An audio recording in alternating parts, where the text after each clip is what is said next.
यज्ञ से ना जो जीवनीय तत्व है वो बढ़ जाता है, जिसको जीवनीय शक्ति, जिसको इम्यूनिटी बोला जा रहा है, वो हर जीव में है।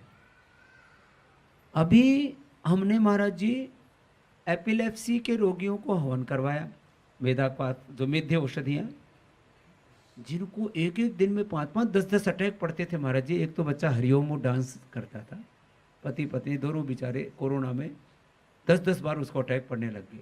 उसने योगग्राम में आकर के खाली हवन कुंड के साथ बैठ करके 8-8, 10-10 घंटे हवन किया, उसके वो एक दिन भी उसको अटैक नहीं आया और वापस वो अपना डांस का काम करना चाहिए। एक दिन तो मैंने पूरे बड़े बड़े केस स्टडी पूरी उसके साथ 4-4 बार जिनको सीवियर हार्ट अटैक आ चुका था, डॉक्टर बोले अब तो डेड हो गए, उनको घर में ले आए और उनको अपने अर्जुन की छाल और हृदयामृत वो यज्ञ की उसमें डाल करके उसका धूम दिया। धूम चिकित्सा बोलते हैं, धूम, धूम्र जो धुआं, धूम चिकित्सा। धूम्र का अर्थ वो दूसरा भी हो गया आजकल, सुट्टे लगाते रहते हैं। तो वो धूम चिकित्सा, यज्ञ का जो धूम्र होता है, जो ये उठ रहा है अभी जिससे, अब ये यज्ञ का जो धूम्र है महाराज जी, इसकी गति के ऊपर अभी पूरा शोध तो नहीं हुआ, कम से कम 100-200 किलोमीटर तक इसका असर होता है। इतना दूर तक इसका 100-200 किलोमीटर तक। वो हार्ट अटैक उसका ठीक हो गया, वो बुढ़िया जिंदी। एक बेटी पुणे की इंजीनियरिंग कर रही थी और उसको वो कोमा में चली गई और कोई उम्मीद नहीं थी कि वो वापस लौट के आएगी। उसको ऐसे अनकॉन्शियस में जब उसको हवन कराते रहे, उसके घर में करीब 3 महीने हवन किया, माता पिता ने किया, और वो जब होश में आई तो ये सारे यज्ञ के मंत्र बोल रही थी। ये एकदम ये लाइव एग्जांपल है, कोई मैं किताबों के पढ़े हुए नहीं बता रहा। मुंबई, पुणे की महाराष्ट्र की बेटी मुंबई में रहती है, उसको सब घर परिवार सब लुट गया था, इतना सब पैसा खर्च किया, वो वापस लौट आई, उस बच्ची की मेमोरी वापस लौट आई और उसने इंजीनियरिंग वापस 1 साल जो बाकी रह गया था वो वापस उसने कर लिया और अपने एकदम स्वस्थ है। गोखरू से हवन किया तो 14 क्रिएटिनिन 4 पर आ गया, किडनी फेल होने से बच गई। गिलोय से हवन किया तो उससे अनेक प्रकार के गूगल से घी से करीब 25 प्रकार के बैक्टीरिया और वायरस, उसके ऊपर तो हमने लैब में प्रयोग किया, उन बैक्टीरिया वायरस को लेकर के, और उसमें यज्ञ का धूम डाला गया और वो पूरे के पूरे सारे बैक्टीरिया वायरस जो हानिकारक थे वो खत्म हो गए।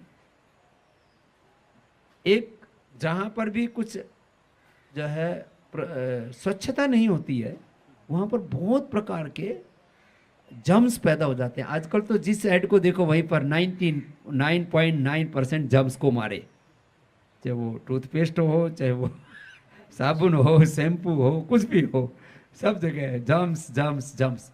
इनकी कॉलोनीज तैयार हो जाती है, करोड़ों की संख्या में होते हैं। अरे जी, हमने यज्ञ करके उसमें थोड़ा सा जो भी फिर यज्ञ का जो धूम होता है, आधा घंटा जो है किसी भी कमरे में रख दिया, बहुत गंदे कमरे के अंदर वहाँ, और उसके बाद में वहाँ की हवा लेकर के हमने लैब में टेस्ट किया, वहाँ के 100% जो भी हानिकारक जीवाणु थे वो खत्म हो चुके। ये सारे लैब में किए, अपने PRI की अपनी लैब है, वहाँ पतंजलि रिसर्च इंस्टीट्यूट्स के डॉक्टर्स ने, ये तो कुछ ऐसे जो जिसको आंखों से देख सकते हैं वो बातें बता रहा हूँ, नहीं तो बहुत घरों में इस तरह के जो अनहेल्दी जो बैक्टीरियाज पैदा हो जाते हैं। हाँ महाराज जी, मैंने भी कोई 10 दिन पहले एक लेख पढ़ा था, मैंने अपने स्कूल के टीचर्स के साथ शेयर भी किया था। उसमें डाटा उन्होंने शेयर किया था कि जो आप जी बात बतला रहे हैं कि यज्ञ से का कितना प्रभाव कितने घंटे तक, कितने दिनों तक रहता है और कितने क्षेत्र तक रहता है, और उसमें विशिष्ट लकड़ियों का नाम था कि आम की लकड़ी या दूसरे वृक्षों की लकड़ी, उसका उनका अलग अलग प्रभाव बतलाया हुआ था। आम की लकड़ी का बहुत महत्व बताया। तो अलग अलग जो समिधा, यज्ञ की जो लकड़ी को समिधा बोलते हैं, अलग अलग समिधाओं का, अलग अलग सामग्रियों का इतना महत्व है, और उसकी संख्या अनंत गुना बढ़ जाती है, उसकी शक्ति, उसकी पावर, क्वालिटी और इसका पूरा साइंटिफिक वैलिडेशन भी किया हमने। तो ये तो कुछ उपयोग बता रहा हूँ मैं कि औषधीय उपयोग एक हुआ, उससे ऊर्जा कितनी बढ़ती है। यज्ञ में जब यज्ञ करते हैं, योग करते हैं, ध्यान करते हैं ना, तो अभी अपने एनपी सिंह जी भी काफी अध्ययन करते रहते, तो मेरे से बता रहे थे 10 करोड़ से ज्यादा सात्विक ऊर्जा तरंगें, डिवाइन एनर्जी फील्ड एक क्षण में तैयार होता है। कितने में? एक क्षण, एक सेकंड में